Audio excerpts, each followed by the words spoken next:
Hi అండి. కొత్తిమీర టమాటా పచ్చడి ఈజీగా సింపుల్గా ఎలా చేయాలో ఈ వీడియోలో చూపిస్తా. ఫస్ట్ కొత్తిమీర కట్ చేసి కడిగి ఒక బుట్టలో వేసుకోవాలి వాటర్ వడిచేలా. టమాటాస్ కూడా కడిగి కట్ చేసుకోవాలి. ఒక చిన్న నిమ్మకాయ సైజు చింతపండు కూడా కడిగి నానబెట్టుకోవాలి. ఒక చిన్న టీ గ్లాస్ పల్లీలు తీసుకోవాలి. ఒక 10 పచ్చిమిర్చి కట్ చేసి పక్కన పెట్టుకోవాలి. ఒక స్పూను జీలకర్ర, ఒక స్పూను ధనియాలు తీసుకోవాలి. ఇప్పుడు ఒక కడాయి పెట్టుకొని ఫస్ట్ అయితే పల్లీలను అయితే వేయించుకుందాం. పల్లీలను మంచిగా వేగిన తర్వాత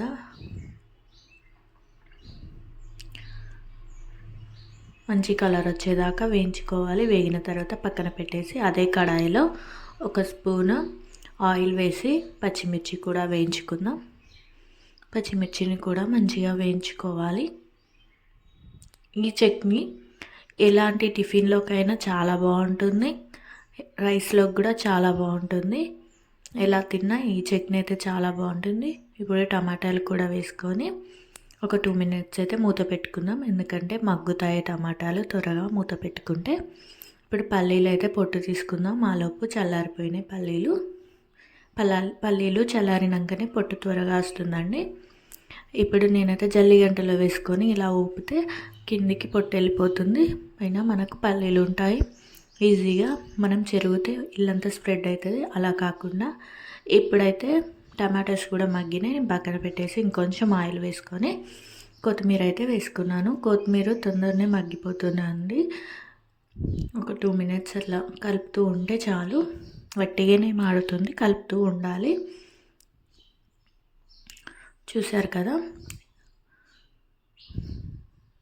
వీడియో అయితే స్కిప్ చేయకుండా చూసి ఇలా చట్నీ చేస్తే చాలా అంటే చాలా బాగుంటుంది. ఈ కొత్తిమీర తీసిన తర్వాత ధనియాలు కూడా ఒక్కసారి అలా వేసి ఇలా తీస్తే వేగుతాయి. ఇప్పుడు అన్నీ పక్కన పెట్టేశాను. అన్నీ చల్లారిన తర్వాత మిక్సీ పట్టేయడమే. చింతపండు ఏంటి, నేను నానబెట్టినంత చింతపండు తీసుకొని నానబెట్టకండి. నేనైతే చారు కోసం కొంచెం ఎక్కువ నానబెట్టాను. చిన్న నిమ్మకాయ సైజు వేసుకుంటే చాలు. ఆల్రెడీ టమాటోస్ పులిపే కాబట్టి చిన్న నిమ్మకాయ సైజు అయితే వేసుకున్నాను. ఇప్పుడు అవన్నీ మిక్సీ పట్టేసి పోపు వేసుకుందాం. పోపు కోసం వేరే కడాయి పెట్టుకొని ఒక 2 టేబుల్ స్పూన్ ఆయిల్ వేసుకొని జీలకర్ర, ఆవాలు, కరివేపాకు, 2 పచ్చిమిర్చి, కొంచెం పసుపు వేసుకొని పోపు పెట్టుకొని ఇందులో కలిపిస్తే పచ్చడి రెడీ. చూసారు కదా ఎంత ఈజీగా సింపుల్గా కొత్తిమీర టమాటా పచ్చడి రెడీ అయిందో.